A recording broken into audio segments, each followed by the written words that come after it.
আল্লাহর হাবিব সাল্লাল্লাহু আলাইহি ওয়াসাল্লাম মসজিদে নববীতে জুমার খুতবা দিচ্ছেন। খুতবা চলাকালীন সময়ে এক সাহাবী এসে মসজিদের মধ্যে বসে পড়লেন। আল্লাহর হাবিব সাল্লাল্লাহু আলাইহি ওয়াসাল্লাম সাহাবীরে বললেন, দাঁড়াও। সাহাবী দাঁড়ালেন। আল্লাহর নবী জিজ্ঞেস করলেন, কেন বসে বললা? 2 রাকাত পড়ছো নাকি? সাহাবী বলে, পড়ি নাই। বিশ্বনবী বললেন, তাহলে তাড়াতাড়ি 2 রাকাত নামাজ পড়ে বসে যাও। সুবহানাল্লাহ পড়েন। 2 রাকাত পড়ো নাই তো পড়ো, দাঁড়াও, তারপরে বসো। দেখেন, খুতবা চলাকালীন সময়ে আমাদের খতিবরা কখনো খুতবা থামায়? কথা বুঝেন নাই? জুমার খুতবা আপনারা শুনেন না? খুতবা চলতেছে, ওই মুহূর্তে ইমাম সাহেবরা কখনো খুতবা থামায়? মাঝখানে কোনো ঝামেলা হইলে থামায় না। প্রথম খুতবা শেষ, বসে, তারপরে দ্বিতীয় খুতবা। খুতবার মাঝখানে কোনো থামাথামি নাই। কিন্তু আল্লাহর হাবিব সাল্লাল্লাহু আলাইহি সাল্লাম কেমন খতিব ছিলেন দেখেন। আল্লাহর হাবিব সাল্লাল্লাহু আলাইহি ওয়াসাল্লামের খুতবা দেওয়ার স্টাইল এন্ড অ্যাটিটিউড এবং আমাদের খুতবা দেওয়ার স্টাইল এন্ড অ্যাটিটিউড, আল্লাহ রাসূল সাল্লাল্লাহু আলাইহি ওয়াসাল্লামেরটা কত প্রাণবন্ত ছিল। আল্লাহ রাসূল সাল্লাল্লাহু আলাইহি ওয়াসাল্লাম সোসাইটি ওরিয়েন্টেড একজন পার্সোনালিটি ছিলেন, সমাজের মানুষ কেন্দ্রিক, খুব সামাজিক ছিলেন আল্লাহ রাসূল সাল্লাল্লাহু আলাইহি ওয়াসাল্লাম। তিনি দেখলেন একজন বসে পড়ছে, উনি খুতবা থামায় দিলেন। জুমার খুতবা থামায় বললেন, এই নামাজ পড়ছো না? পড়ো, 2 রাকাত পড়ো। আবার খুতবা শুরু করলেন। সুবহানাল্লাহ পড়বেন না?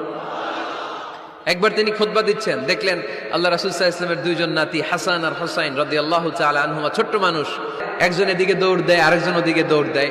আল্লাহর হাবিব সাল্লাল্লাহু আলাইহি ওয়াসাল্লাম খুতবা থামিয়ে দিলেন। মিম্বার থেকে নেমে আসলেন, 2 নাতিকে 2 হাতে ধরলেন, ধরে আস্তে করে জান্নাতের এই 2 সর্দারকে নিয়ে মিম্বারের উপরে দাঁড়ালেন। এই হাতে এই নাতি, ওই হাতে আরেক নাতি। এরপর দাঁড়িয়ে দাঁড়িয়ে তিনি বাকি খুতবা দিলেন। পড়েন সুবহানাল্লাহ। কত প্রাণবন্ত খুতবা। উনিও খুতবা দিতেন, আমরাও খুতবা দেই। আল্লাহর হাবিব সাল্লাল্লাহু আলাইহি ওয়াসাল্লাম খুতবা দিচ্ছেন। এক সাহাবী এসে বলল, ইয়া রাসূলুল্লাহ, মদিনায় দুর্ভিক্ষ, বৃষ্টি নাই, আপনি বৃষ্টির দোয়া করেন। রাসূল সাল্লাল্লাহু আলাইহি ওয়াসাল্লাম খুতবা থামায় দিলেন।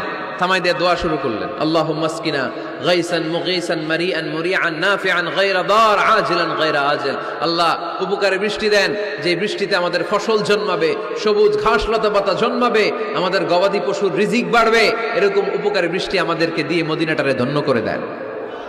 বৃষ্টি শুরু হলো। জুমাবার বৃষ্টি, শনি রবি সোম মঙ্গল বুধ বৃহস্পতি শুক্র, টানা 7 দিন বৃষ্টি। এবার বৃষ্টির চোটে মদিনায় বন্যা হয়ে গেছে। এতদিনে দুর্ভিক্ষ, এতদিনে কি?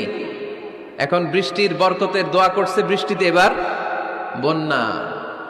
যেই সাহাবী বৃষ্টির জন্য দোয়া করতে বলেছিলেন, পরের জুমাবারের খুতবার সময় এসে ওই সাহাবী বলেন, ইয়া রাসূলুল্লাহ, আবার খুতবার মাঝখানে, ইয়া রাসূলুল্লাহ, আর বৃষ্টির দরকার নেই, আর দরকার নেই, এবার বৃষ্টি বন্ধের দোয়া করেন। আল্লাহর হাবিব সাল্লাল্লাহু আলাইহি ওয়াসাল্লাম খুতবা থামিয়ে আবার বন্ধের দোয়া, আল্লাহুম্মা হাওয়ালাইনা ওয়ালা আলাইনা, হে আল্লাহ আমাদের চারিদিকে দেন, মদিনাতে আর বৃষ্টির দরকার নেই। চিল্লায় পড়েন সুবহানাল্লাহ।